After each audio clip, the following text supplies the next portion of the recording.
Hello everyone and welcome to day 20 of Python for Beginners tutorial. In this tutorial, I will delve into the fundamental concepts of object-oriented programming in Python.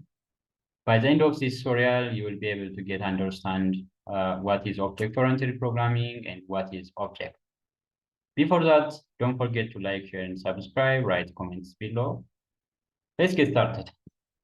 What's the object-oriented programming in Python? Object-oriented programming is a method of structuring a program by bundling related properties and behaviors into individual objects. It is a programming paradigm that provides a means of structuring programs so that properties and behaviors are bundled into individual objects.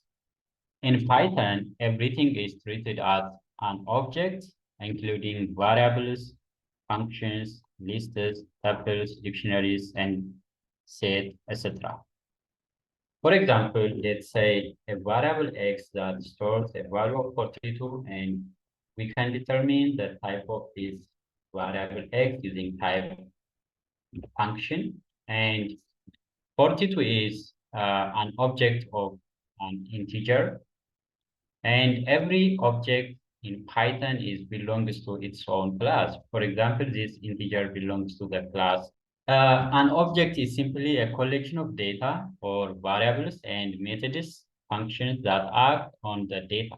For example, this integer object is stored in a variable x. So every object has its own properties and methods. For instance, an object could represent a person with properties like a name, age, and address, and the behaviors such as walking, talking, breathing, and running. The properties define the state of the object. For example, the property name defines a person object, and the behavior are the action that the object can take. Oftentimes, the pairs involves using or modifying the property of that object. For now, we can think of an object as anything we can store in a variable. For example, this integer data stores in a variable x. So this is called integer object. This integer object belongs to its own class. Let's add one more example. X stores a string. And let's determine the type of this string object. So this is a string object. This string object also belongs to its own class because every object belongs to its own class, and we can have objects with different types. So we will talk about class later on, but in this class, we will just discuss what is object and how we determine the objects as well. We already know that integers, strings, lists, and dictionaries behave differently. They have different properties and different capabilities. In the language of computer programming, we say they have different attributes and methods.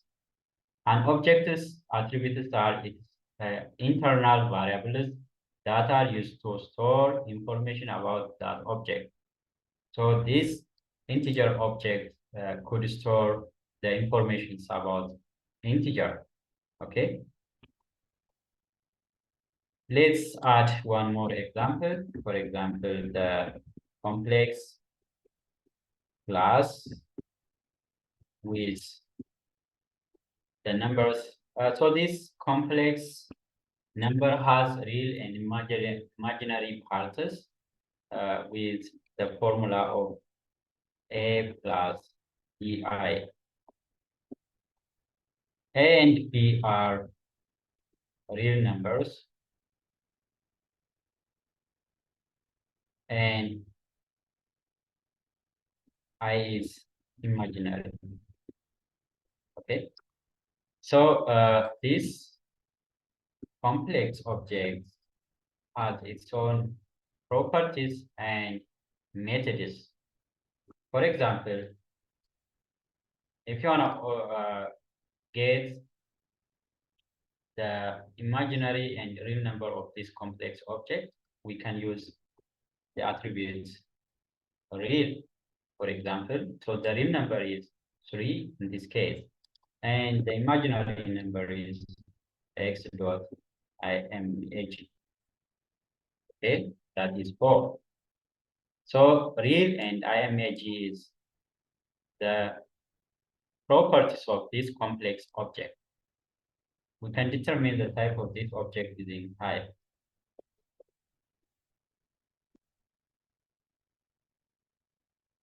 That is complex. So this complex object belongs to its own class. So this object has its own properties or attributes, for example, real and imaginary. Okay. And it also has its own methods that used to manipulate the complex number. An object methods are its internal functions that implement different capabilities. For example, let's say we have a string object. So this string object has different methods. For example, if you wanna convert the string into uppercase, so that string object has the method upper. So this converts into uppercase. There are many more methods that use to manipulate these string objects. So we will interact with an object's methods more often than its attributes. So the attributes represent the state of that object. For example, this real and imag are the attributes that represent the state of the object complex. We usually prefer to mutate the state of an object via its methods, since the methods represent the actions one can take happily without breaking the object. Often, the attributes of an object will be immutable. For example, the method that mutates an object is the append method of a list. Let's say we have a list.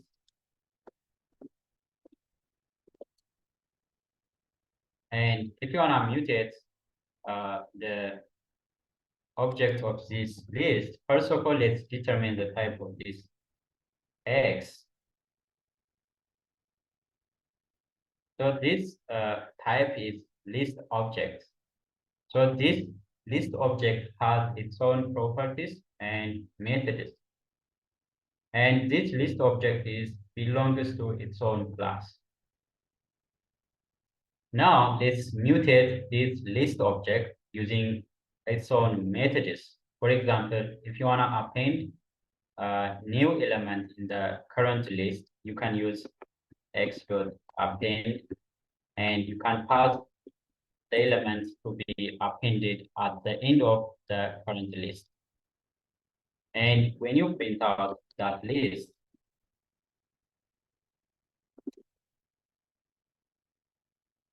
you can see that this new element is added in the current list.